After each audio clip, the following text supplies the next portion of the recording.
Morning, everybody. It's your boy Al. It is Happy Friday. Hope you're having a prosperous week. Hope you've been blessed. Want to get this day started with something that I have been asked to talk about by a friend. It's a post that, first I had to get my coffee going this morning. Excuse me. It is a post that you may, if you're on Facebook, any social media, you may see frequently this post. And it asks a question. And the question that it asks is for a man, who comes first? His mother, his children, his wife, his baby mama.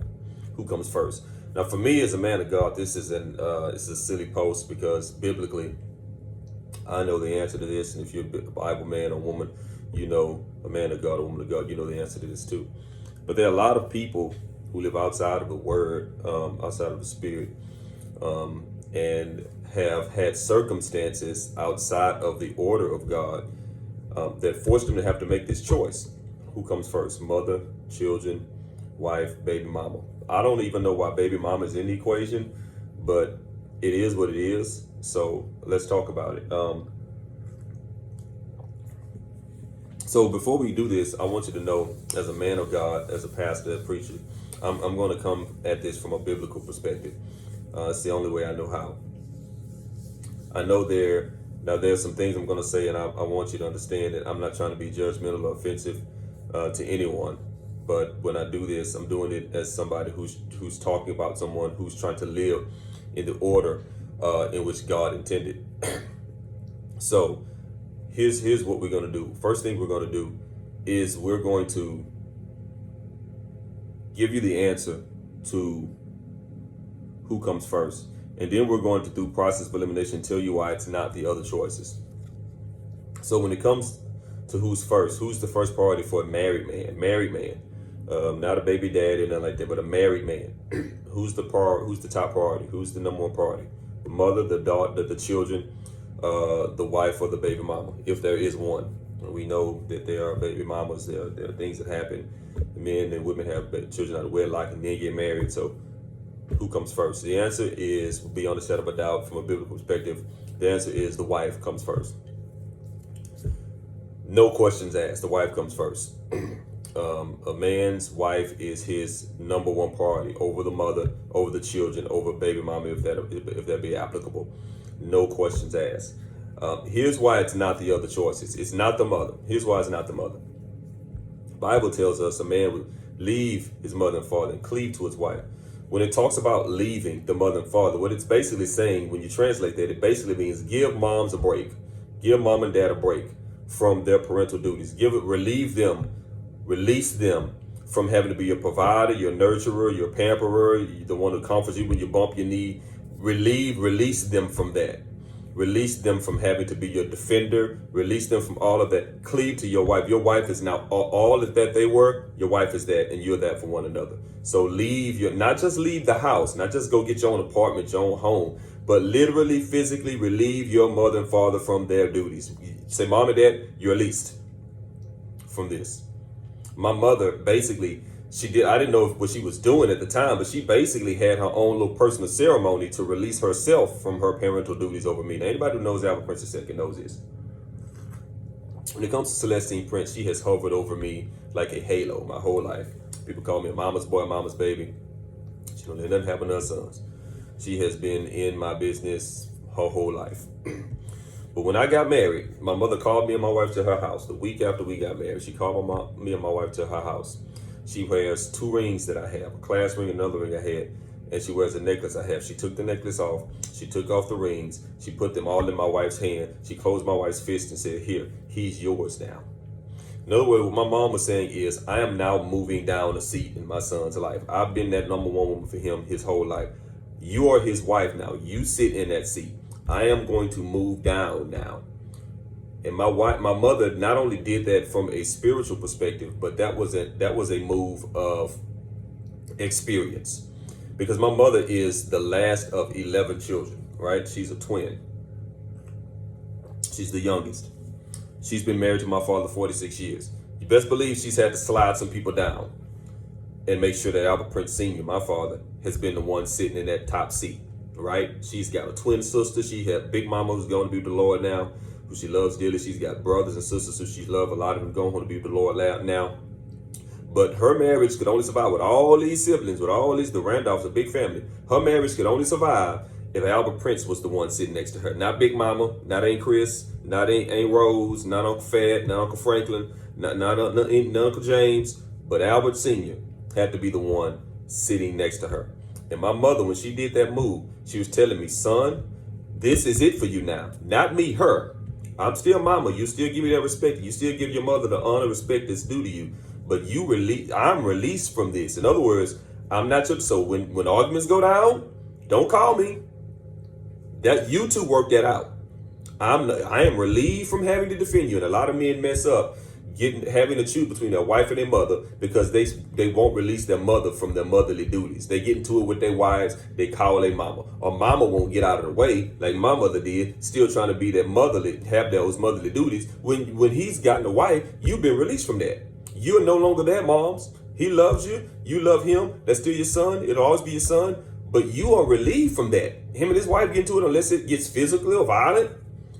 You know, if they going at it and have a disagreement, don't get involved in that. You relieved from that. He's left you and he's cleaving. You're relieved. You're released from that. Husbands, your mothers, don't go get mama. She over it. No. Y'all are a unit now. That's you and her. So work that out. So mom is not number one priority because you've relieved her from the areas that made her number one. You released her from that. Being mama in the sense of her activity. You released. Now you still take care of mama. Go see mama, take care of mama, put her something in her hand, clean up for her, cook for her, sit talk with her, watch Lifetime movies like I have to struggle through sometime with mama. I love her. But she's released from all that stuff. So mom is disqualified for being number one in your life because of the spiritual release that she has once you're married. And then the next we're going to disqualify, and some people are going to find this hard to believe, you disqualify from being number one in your life or the children. How are the children disqualified? If, and I said this before, you're living in God's order, you're doing it his way, his priority, and you choose a wife before you have kids. Now, I know life happens. I know we're living, from the sin of Adam, we've been sinning, we've been falling short. If you got kids, you knocked up a girl, you got children, you found your wife after that, or you married your wife after y'all had kids. No judgment here. By the way, been seeing a lot of brothers step up lately, and marrying their baby mothers. They've been a couple, they have a child, and I've been seeing a lot of weddings. Men, go ahead and take care of business. Props to you guys. God bless you. You added some blessings to your life with that. So I'm happy to see that. But if you do things in God's order, and you have a wife before you have a child, then it's impossible or it should be impossible for a child's love to ever supersede your wife's love. Because number one, if you met her and you fallen in love with her, that love is paramount and primary. It's the foundation, right? It's the building block. You have children, you have a love for your children, but that love never supersedes the love for your wife. Why? Because you loved her first. How you gonna love somebody more than a woman you love before these little rascals even here? One of the mistakes that men make, and women, is they take the love for their spouse, their other wife, and when they have children, they transfer that love into their children. That's the reason why the highest divorce rates are when the children leave the house. When they go off to college, they get married, they go off, the divorce rates skyrocket because love has been transferred from husband, love has been transferred from wife over to children, which should not be. Now, another reason why you can't love your children more than you love your wife is because the reality is, it's reality that I've come to because I try to stay as spiritual as possible. The reality is this: you can't put your love into your children more than you do your wife, because in about 16, 17 years, they're gone. They're gonna come up to you, pops. If you got a little baby daughter, you love her to death. When she get her man, she gone. She gonna still take care of you, look out for you, be your daughter, but one of these days, she gonna come sliding up your door, some little naughty head, nappy head dude. And that's gonna be it. And if you put all that love into her, and she's putting this love into her better half that she's found, Then what you gonna do with your wife? Then you took all that love and made her the second priority, the second fiddle. That's why my wife and I practice now. Our son will be 3 years old on our wedding anniversary next month. My wife and I, we already have established that we will not replace our love for one another and put it in our son. We will love our son to death, but we will love one another first because we are the nucleus. Now we as a collective unit put all of our energy as a collective into him to raise him, to love him, and to bring him up. But we don't stop loving one another. We don't stop dating one another, romancing one another, wine and dining one another.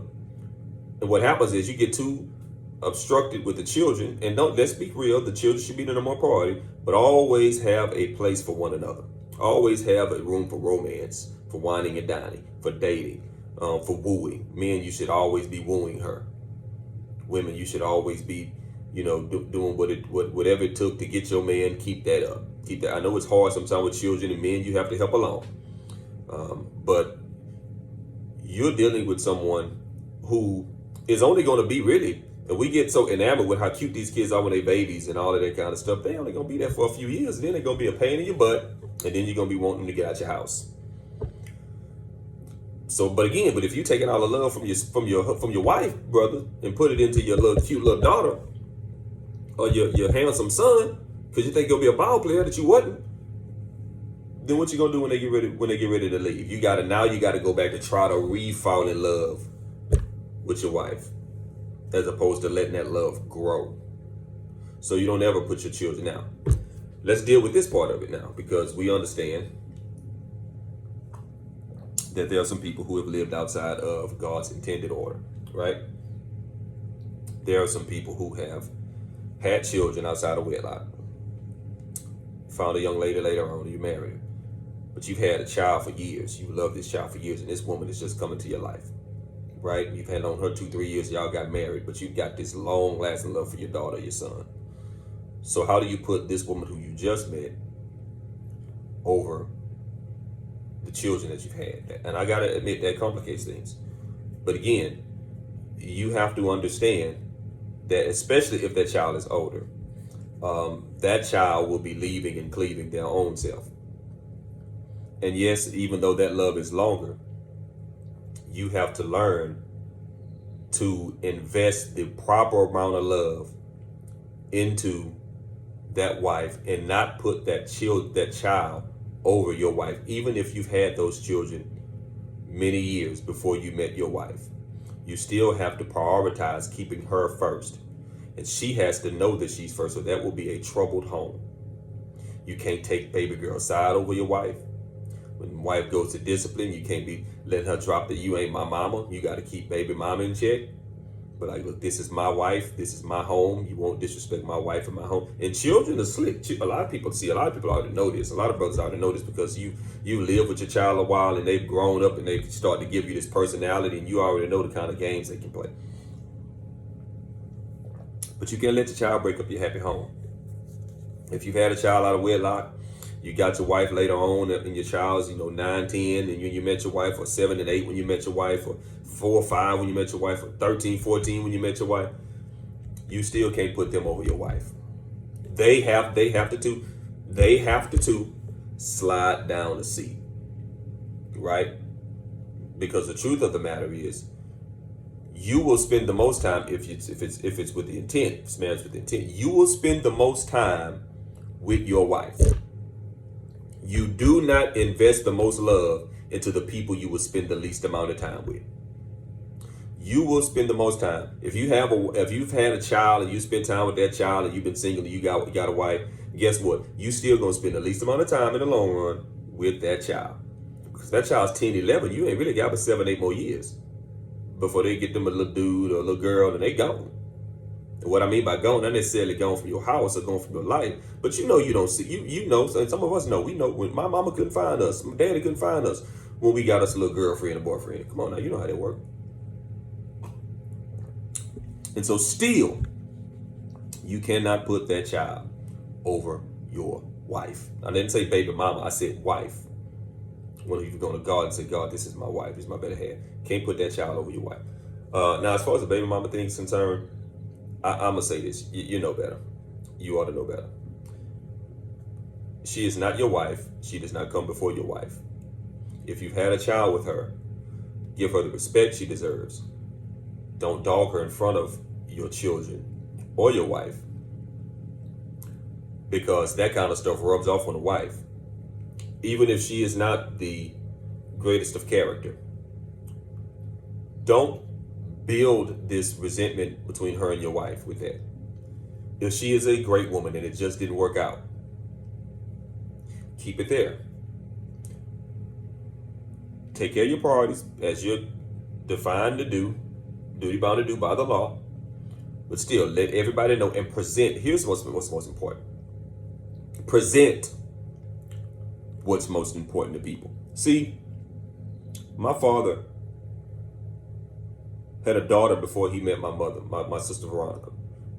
But there was never a time in my life dealing with my father, who's 81 years old, where anyone had to ask or wonder what his priorities were. Do you know why? Because wherever he was, Celestine was. When the boys came along, wherever he was, we all were. Nobody ever had to wonder what his priorities were, because anytime you saw my father, you saw us, a collective. His hand around my mother's waist or around her shoulder. His boys running around, talking about his boys. This is my son, this is my other son, this is my wife. Nobody ever had to wonder. And when my father presented that front, that unified front for people to see, nobody asked any questions. Nobody ever had to ask any questions.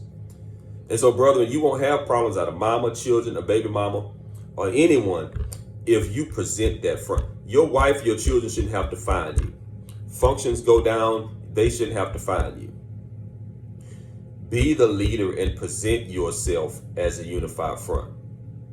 Wives can sense that. Children can see that. When everywhere functions going down, if you ain't got to show up later in another car, I know some, if you had to work, whatever you got to do that, then so be it. Sometimes my dad had to work, cut the yards, and show up later. But if things are always going down where y'all can't never be together, family reunion, y'all can't never show up together, church, y'all can't never show up together, PTA meetings, y'all can't never show up together, games, sporting events, extracurricular activities, y'all can't never show up together. People need to see that you're together.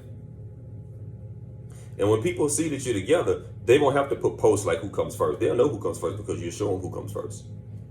When you're with your wife, everybody see you loving on your wife, not necessarily PDA, but my dad didn't do PDA, didn't kiss on my mom, but everybody knew, man, that man's in love with his wife. That man loves his family. It was just a glow he had, still has. 81 years old, still has that glow. So husbands, know this. Nobody comes before your wife. Only person that comes before your wife is God. Right? That's it. God is the only one that comes before your wife. Because before you met her, you should have been in love with him. And he'll always be in love with you. And the two of you should always be able to come together with him in the middle and work things out. I heard somebody say this. One of the reasons why I always come home happy to my it was a woman, she said, one of the reasons why I always come home happy to my husband is because I know before I come home to him, I'm coming home to God. And how can you be upset or angry when you know you're coming home to a God who bless you? And so when my husband sees me, he sees a smile on my face. Fellas, that's a great piece of advice. Your day's been long and things have not been to your liking. Know before you come home to your wife, you're coming home to God. And that will make things a lot better for you in your household if you know that God is the center of your home and the center of your marriage.